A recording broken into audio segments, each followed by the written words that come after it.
Assalamualaikum warahmatullahi wabarakatuh. Perkenalkan, kami dari kelompok 17. Di sini kami akan mempresentasikan tentang distribusi diskrit dan kontinu. Sebelum itu, marilah kita perkenalan diri terlebih dahulu, dimulai dari saya.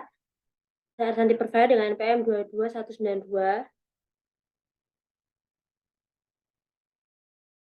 Dan saya Muhammad Azhar Zidan dengan NPM 22226. Saya Arta Bima Putra dengan BM 22221. Saya Muhammad Arifin Alwi dengan NPM 22232. Saya Maulida Duroto Nafis dengan NPM 22239. Oke, selanjutnya selanjutnya adalah pengertian distribusi diskrit, yaitu suatu daftar atau distribusi di mana variabel randomnya mengasumsikan masing-masing nilai dengan probabilitas tertentu. Data diskrit ini merupakan data yang diperoleh dari proses perhitungan masing-masing distribusi probabilitas mempunyai parameter. Oke, lanjut. Di mana jenis-jenisnya ada 5, yaitu uniform, binomial, multinomial, hypergeometric, dan Poisson. Selanjutnya akan dilanjutkan oleh Maulida untuk distribusi uniform. Distribusi uniform adalah distribusi yang peubah acaknya memperoleh semua nilainya dengan peluang yang sama. Dengan contoh paling sederhana adalah yang peubah acaknya memperoleh semua nilai dengan peluang yang sama.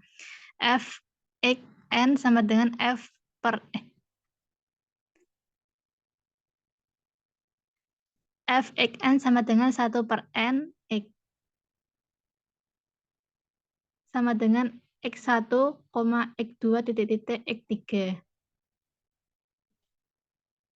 Contoh soal, bila sebuah bola lampu dipilih secara acak dari sekotak bola lampu yang berisi 1 yang 40 watt, 1 yang 60 watt, 1 yang 75 watt, dan 1 yang 100 watt, maka unsur ruangnya adalah sampel T sama dengan 40, 60, 75, 100. Muncul peluang yaitu 1 per 4. F X4 sama dengan 1 per 4 X sama dengan 40, 60, 75, dan 100. Selanjutnya ada distribusi binomial. Distribusi binomial yaitu suatu percobaan di mana pada setiap perlakuan hasilnya hanya ada 2 kemungkinan, yaitu proses dan gagal dalam N ulangan yang bebas beban. Dengan rumus B, X, N, P sama dengan dalam kurung N per X, P pangkat X, Q pangkat N min X untuk X sama dengan 0, 1, 2, 3, titik, N. Rata-rata dan ragam distribusi peluang binomial, yaitu dengan rumus sama dengan N kali P kuadrat sama dengan N kali P kali Q.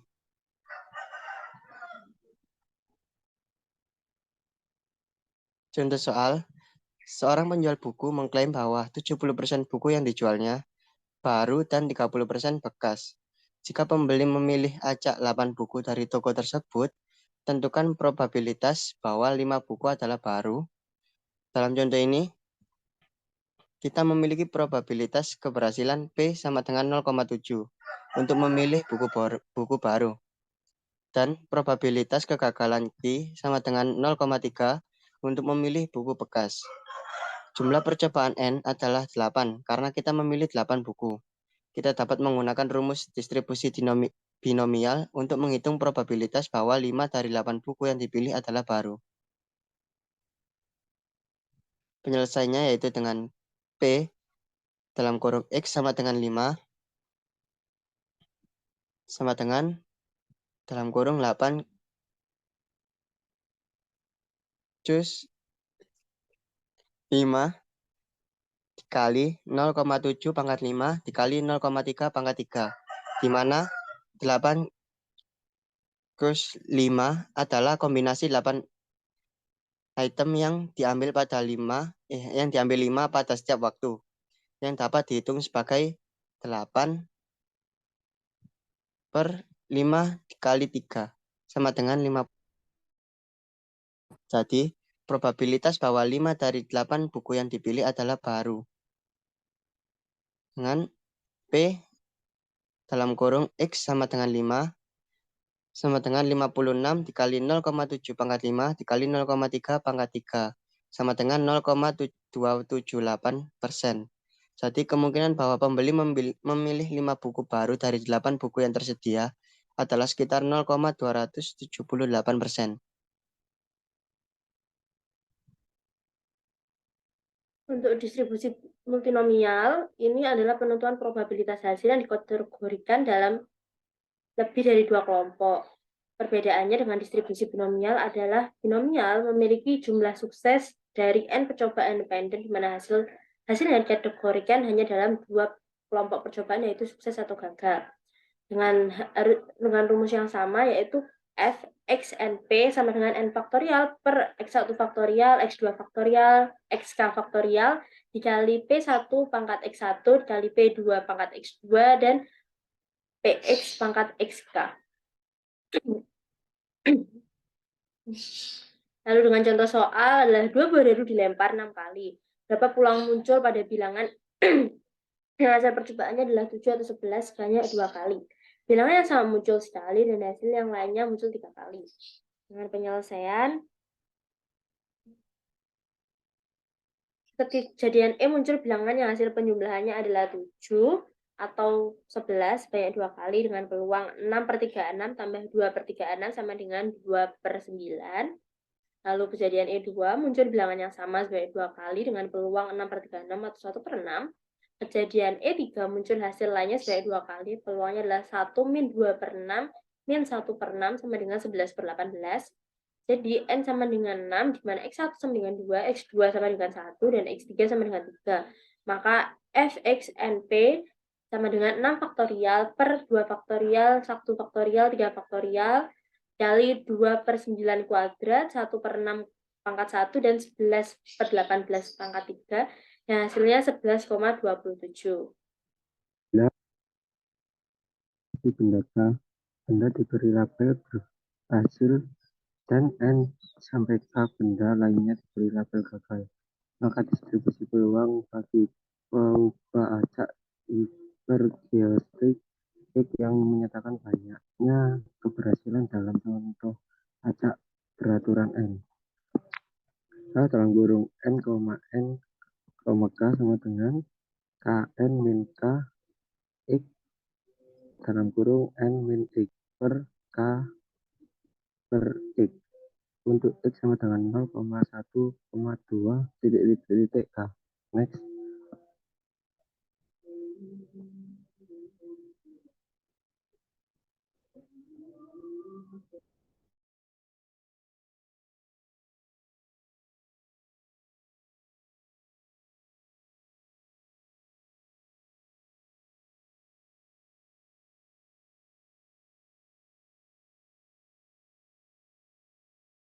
Tapi kotak ialah dengan memilih 5 sudut datang secara acak dari dalamnya dan menolak kotak tersebut bila diantaranya ada yang cacat. Berapakah peluang mendapatkan tempat satu yang cacat dalam sampel berukuran 5 bila kotak tersebut berisi 3 yang cacat? Penyelesaian untuk N sama dengan 5, N sama dengan 40, K sama dengan 3, sama dengan 5, dan X sama dengan 1. Peluang mendapatkan sampel yang cacat yaitu H dalam kurung 1,40,5,3 sama dengan 3/1, 3/7/40/5 sama dengan 0,3011. Next. Selanjutnya ada distribusi Poisson. Distribusi Poisson adalah distribusi nilai-nilai bagi suatu variabel random X atau X discrete yang terjadi dalam suatu interval waktu tertentu atau suatu daerah tertentu. Untuk rumusnya yaitu P dalam kurung X sama dengan E pangkat negatif U lalu U pangkat X dibagi X faktorial atau P dalam kurung X sama dengan E negatif lalu dibagi X faktorial. Selanjutnya, untuk contoh soal, yaitu ada sebuah toko perlengkapan sekolah menjelang tahun ajaran baru mencatat rata-rata penjualan sepatu setiap harinya 20 buah. Jika permintaan suatu sepatu mengikuti distribusi Poisson, beberapa probabilitas untuk penjualan A itu 10 sepatu dan B ada 30 sepatu. Penyesalannya dengan lambda sama dengan 20. B 10 yaitu sama dengan 2,71828 akar pangkat min 20 pangkat 10 dibagi 10 faktorial sama dengan 0,0058164. Lalu ada P30 yaitu sama dengan 2,71828 pangkat negatif 20 pangkat 30 dibagi 30 faktorial sama dengan 0,1836.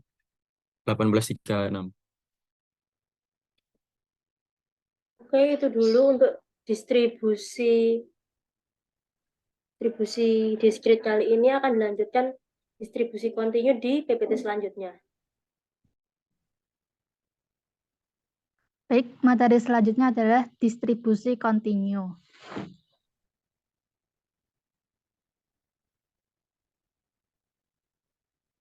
Distribusi kontinu. Distribusi peluang kontinu adalah peubah acak yang dapat memperoleh semua nilai pada skala kontinu. Ruang sampel kontinu adalah bila ruang sampel mengandung titik sampel yang tak terhingga jumlahnya dan menunjukkan peluang nilai variabel acak X yang kontinu yang dalam interval tertentu. Nilai X dapat memenuhi semua interval tersebut.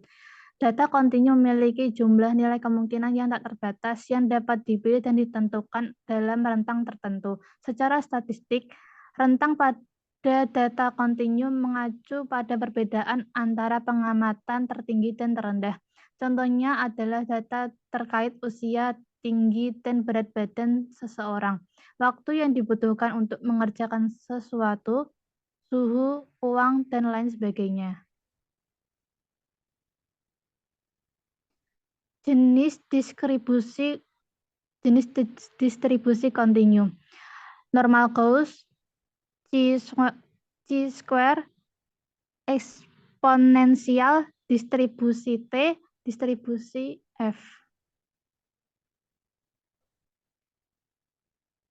Normal Gauss. Distribusi normal sebagai salah satu jenis distribusi variabel acak kontinu. Pada distribusi normal sendiri terdapat kurva berbentuk lonceng atau grafik. Distribusi normal juga dapat berfungsi sebagai distribusi Gauss. Persamaan distribusi normal diantaranya sebagai fungsi densitas. Distribusi normal dengan fungsi probabilitas ini kemudian akan menunjukkan variabel atau penyebaran distribusi. Fungsi ini nantinya juga akan dibuktikan oleh suatu grafik simetris atau bell curve.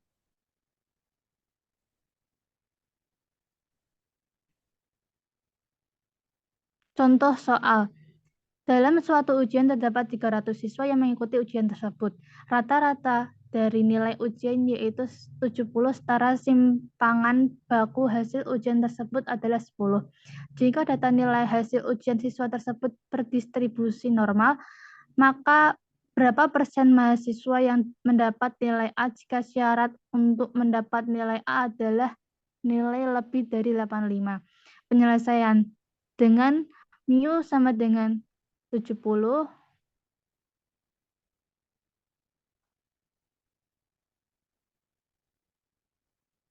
alfa sama dengan 10, X sama dengan 85, ditentukan Z kurung buka X lebih dari 85 kurung tutup. Z X lebih dari 85 sama dengan 1 min Z kurung buka X lebih dari 85 kurung tutup. Akan dihitung terlebih dahulu nilai dari Z. Kurung buka X kurang dari 85 kurung tutup. Z sama dengan 85 min 70 kurung tutup. Dibagi 10 sama dengan 15 per 10 sama dengan 1,5. Nilai Z untuk 1,50 sama dengan 0,9332. Sehingga Z X lebih dari 85 sama dengan 1 min Z X kurang dari 85 Z X lebih dari 85 adalah 1 min 0,9332, X kurang dari 85 adalah 0,0668. Jadi Z X lebih dari 85 adalah 6,68%.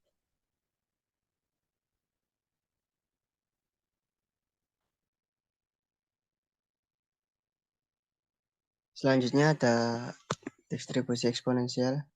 Distribusi kontinu eksponensial ini adalah salah satu jenis distribusi probabilitas yang menggambarkan waktu antara dua peristiwa kejadian yang jarang terjadi secara acak dan independen. Distribusi ini sering digunakan untuk menggambarkan waktu antara kegagalan atau kerusakan peralatan dalam pemeliharaan mesin, waktu antara kedatangan pelanggan dalam sistem antrian, dan sebagainya.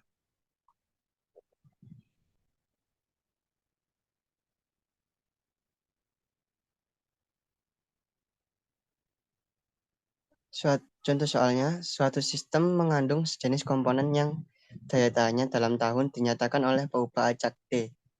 Peubah acak T berdistribusi eksponensial dengan parameter waktu rataan sampai gagal B sama dengan 5. Jika terdapat 5 buah komponen dipasang pada sistem yang berlainan, tentukan peluang sekurang-kurangnya 2 komponen masih berfungsi sampai akhir tahun ke-8. Penyelesaian peluang komponen masih berfungsi hingga akhir tahun ke-8 adalah P dalam kurung T lebih dari 8 sama dengan 1/5 integral X 8 E min T per E min T per 5 determinan T sama dengan E min 8/5 sama dengan 0,2.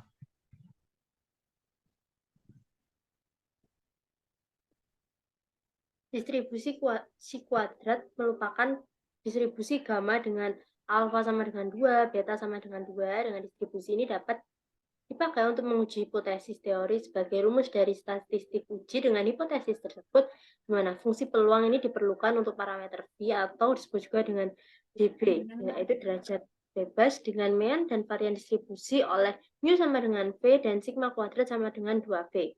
Dengan rumus Fx sama dengan Fx kurung kurawal 1/2 V per 2R dikali V per 2 dikali X pangkat V per 2 min 1 V per 2 di mana X lebih dari 0 kurung kurawal 0 di mana X lebih dari sama dengan 0 dan juga X kuadrat sama dengan O1 min E1 kuadrat per E1 ditambah O2 min E2 kuadrat per E2 dan seterusnya. Sehingga sigma NI sama dengan 1 sama dengan 0, O1 min E1 kuadrat min E1 kuadrat. Dengan contoh soal, suatu distribusi C kuadrat dicari X kuadrat 0,005 jika V sama dengan 19, maka digunakan penyelesaian dengan mengecek tabel distribusi C square. Lalu cek pada kolom DF, sedangkan 0,5 dicek pada kolom alfa. Dapat dilihat pada tabel bahwa hasil dari kolom DF sama dengan 19 dan kolom 0,5 berhasil 30,14.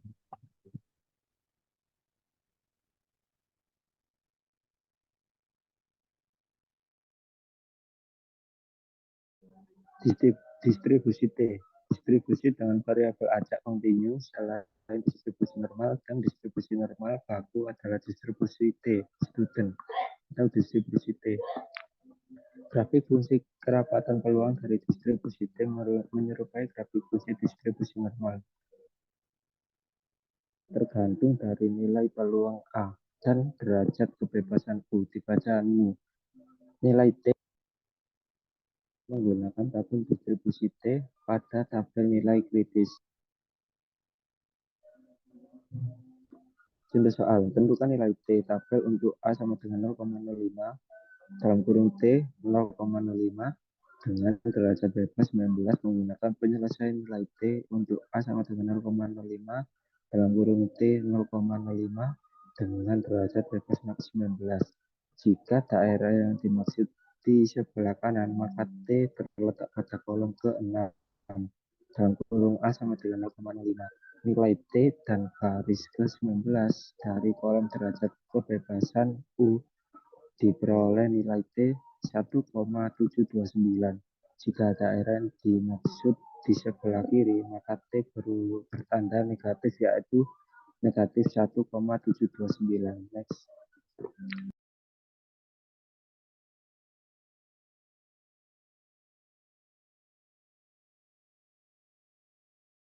Lainnya ada distribusi F. Distribusi F merupakan distribusi variabel acak kontinu yang fungsi densitasnya mempunyai persamaan. Daftar distribusi normal berisikan nilai-nilai F untuk peluang 0,01 dan 0,05 dengan derajat kebebasan V1 dan V2. Peluang ini sama dengan luas daerah ujung kanan yang diakhir, sedangkan derajat kebebasan pembilang V1 ada pada baris paling atas dan derajat kebebasan penyebut V2 pada kolom paling kiri gambar 2. Gambar 1 ini ada rumus V sama dengan V pangkat setengah dalam kurung F1 negatif 2 dibagi 1 plus V1 F dibagi per F2 pangkat setengah dalam kurung F1 ditambah V2. Di sini ada gambar 2 yaitu grafik tentang distribusi F dengan F1 dan F2 adalah derajat kebebasan. Nah, selanjutnya untuk contoh soal.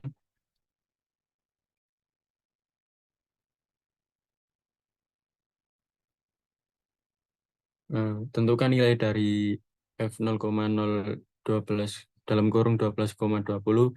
Soal ini menggunakan penyelesaian F0,05 dalam kurung 12,20 sama dengan 2,28.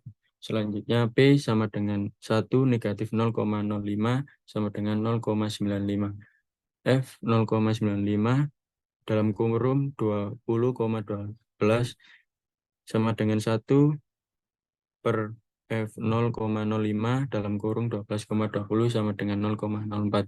Jadi nilai F 0,05 dalam kurung 12,20 adalah 0,04.